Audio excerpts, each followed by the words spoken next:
The Traveler's Journal. In the small town of Millfield, nestled between rolling hills and a winding river, lived 12-year-old Eliza Bennett. With curious brown eyes and a mind full of questions, Eliza loved nothing more than exploring. Every weekend, she would wander through the woods behind her house, mapping streams and collecting interesting rocks. But lately, the familiar paths had lost their magic. Eliza longed for greater adventures, the kind she read about in her favorite books. One rainy Saturday afternoon, Eliza's grandmother invited her to help clean out the attic. The musty space was filled with forgotten treasures, old photographs, dusty furniture, and boxes of yellowed papers. "Gran, what's in this trunk?" Eliza asked, pointing to a weathered leather case tucked beneath the eaves. Grandmother's eyes lit up. "Oh my, I haven't seen that in years." She brushed away cobwebs and clicked open the tarnished brass latches. Inside lay a stack of leather-bound books with frayed edges and faded covers. "These belonged to your great-grandfather, Sebastian Bennett," Grandmother explained, carefully lifting out the topmost journal. He was a renowned explorer who traveled the world documenting rare plants and animals. Eliza ran her fingers along the embossed title, "The Observations and Adventures of Sebastian Bennett, Volume 5.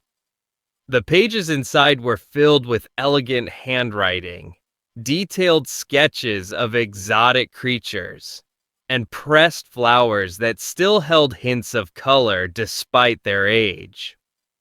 He wrote 12 journals in total, Grandmother continued. Each one chronicles his expeditions to different regions of the world. But the 12th journal, his final one, was never found."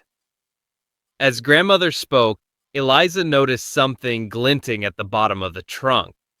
She reached in and pulled out a small brass key attached to a faded ribbon. "What does this open?" she asked. Grandmother shook her head. "I'm not sure. Perhaps it belongs to another trunk or box we haven't discovered yet." Later that evening, Eliza sat cross-legged on her bed, surrounded by her great-grandfather's journals. She was captivated by his descriptions of the Amazon rainforest, the African savanna, and the Himalayan mountains. His words painted such vivid pictures that she could almost feel the humid air of the jungle or hear the roar of a distant lion. In Volume 11, Sebastian wrote about planning his final expedition, a journey to find a mysterious flower called the Midnight Lotus, which supposedly bloomed only once every 100 years and possessed extraordinary healing properties. "I shall depart for the remote valleys of the eastern mountains next spring," he had written.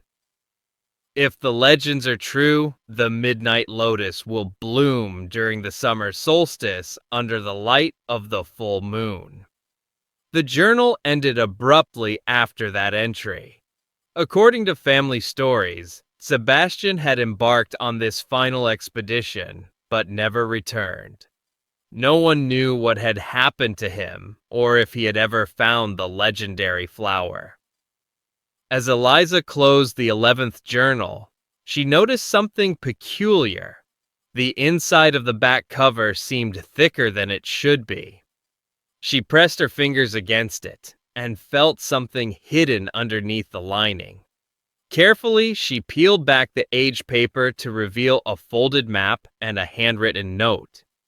The map showed a mountain range with a path marked in red ink. The note read, "The key opens the way to what's most precious. Look for the guardian stone at the convergence of 3 valleys." Eliza's heart raced. Could this be a clue to her great-grandfather's final journey? And what about the mysterious key from the trunk? The next morning, Eliza showed her discovery to her parents and grandmother. "This looks like the Oak Ridge Mountains," her father said, examining the map. "They're only about 2 hours' drive from here." "Sebastian loved those mountains," grandmother added. "He often said they held more secrets than people realized." After much discussion and planning, Eliza's parents agreed to take her on a family hiking trip to the Oak Ridge Mountains the following weekend. While they didn't truly believe they would find anything related to Sebastian's disappearance after all these years, they supported Eliza's curiosity and sense of adventure. The Oak Ridge Mountains welcomed them with sunshine filtering through tall pine trees and the sweet scent of wildflowers. Using Sebastian's map as a guide, they hiked along ancient trails, crossed bubbling streams, and climbed rocky slopes. By mid-afternoon, they reached a point where three valleys converged exactly as described in Sebastian's note. "Look for the Guardian Stone," Eliza murmured, scanning the area. Then she spotted it. A large boulder shaped like a seated figure, watching over the valleys below. It was exactly as Sebastian had drawn it in one of his earlier journals. Approaching the stone, Eliza noticed a small crevice at its base. The brass key from the trunk fit perfectly. When she turned it, they heard a faint click, followed by the grinding of stone against stone. A hidden compartment had opened in the boulder. Inside lay a leather-bound book, the missing 12th journal, and a small wooden box. The journal was weathered but intact, protected from the elements within its stone sanctuary. With trembling hands, Eliza opened the journal to its first page. June 15th, 1962. "I have reached the valley where the Midnight Lotus is said to bloom. My guides refuse to continue, claiming the place is sacred and not meant for outsiders. I will proceed alone tomorrow at first light." The family sat together on a blanket as Eliza read aloud from the journal. Sebastian described finding a hidden valley filled with unusual plants and rare wildlife. He documented everything with scientific precision, but also with unmistakable wonder. Then came the entry dated June 21st, the summer solstice. "Tonight, I witnessed a miracle. Under the full moon, the midnight lotus bloomed. Its petals unfurled slowly, like black silk edged with silver, and its center glowed with an inner light that illuminated the entire grove. I have collected one seed and pressed one petal, though I know the pressed flower cannot capture its true beauty." The local legends were right about another matter as well. Shortly after touching the flower, the pain in my chest subsided for the first time in months. Whether this is the lotus's healing power or merely the joy of discovery, I cannot say for certain. The journal continued for several more entries, describing Sebastian's journey back down the mountain. The final page contained a poignant reflection. July 10th, 1962. "My health continues to deteriorate despite the temporary relief the lotus provided. I fear I may not complete the journey home. I have hidden this journal and the lotus seed where someone with the right clues might find them someday. To whoever discovers this, perhaps a future Bennett with adventure in their heart, I entrust my final discovery. Plant the seed under a full moon in rich soil.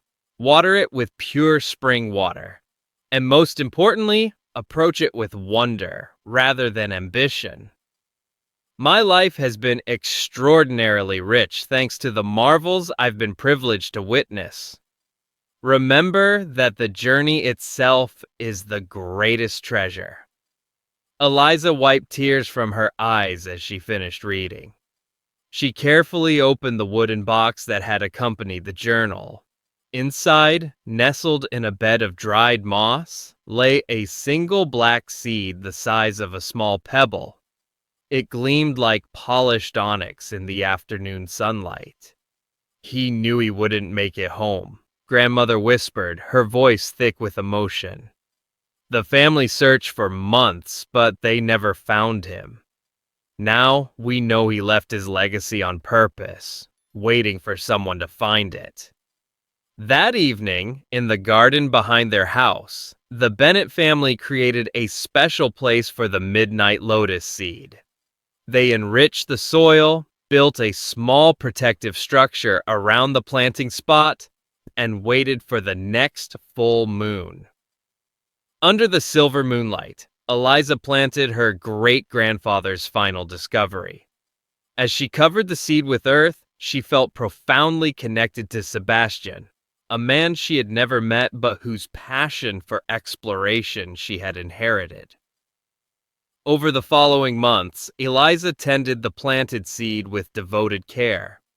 She also continued reading and studying her great-grandfather's journals, learning about botany, geography, and different cultures through his experiences.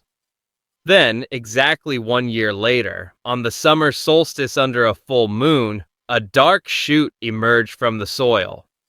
By midnight, it had grown into a slender stem topped with a tightly closed bud.